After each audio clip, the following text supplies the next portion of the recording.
What if I told you that before Eve walked in the Garden of Eden, there was another woman? A woman created equal to Adam who refused to submit and whose story was deliberately buried for millennia. Today, we're uncovering the fascinating tale of Lilith, Adam's first wife. But then, in chapter 2, we get a completely different account. Adam is created first, alone, and Eve is later formed from his rib. The answer takes us back to ancient Mesopotamia, where beings called Lilitu haunted the desert nights. When driven out, she fled to the desert, establishing a pattern that would echo through later traditions. These weren't just scary stories. We have archaeological evidence. According to this account, Lilith refused to be subordinate to Adam, declaring, "We are both equal, since we both came from the earth." In the 1970s, Jewish feminists rediscovered Lilith and saw something entirely different. Not a demon to be feared, but a woman who stood up for equality. Not a cautionary tale, but an inspiration. Ancient demon, protective spirit, feminist icon, or literary character, her power lies not in any single interpretation,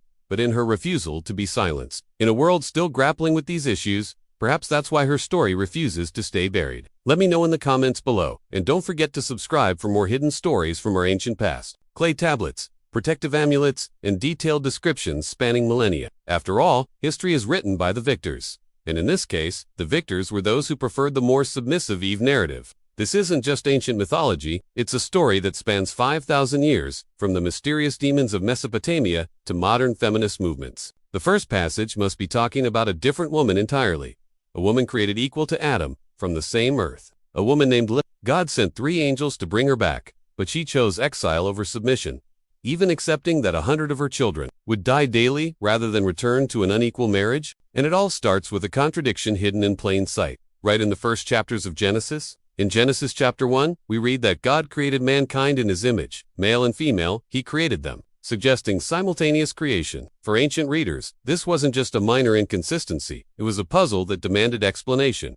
And their solution, but where did this name come from? One particularly fascinating text tells of the hero Gilgamesh confronting a Lilith who had made her home in a sacred tree. Fast forward to medieval Jewish literature, and we find the alphabet of Ben Sirach, the text that fully developed Lilith as Adam's first wife. When Adam wouldn't accept this equality, Lilith spoke the sacred name of God and flew away. But here's where the story takes an unexpected turn. Theologian Judith Plasko reinterpreted the ancient story, suggesting that Lilith wasn't evil. She was simply the victim of a patriarchal smear campaign. Today, Lilith represents many things to many people. Whether you see her as mythology or metaphor, Lilith's story asks uncomfortable questions about power, equality, and whose voices get to be heard. What do you think? Is Lilith a demon to be feared or a voice that was silenced?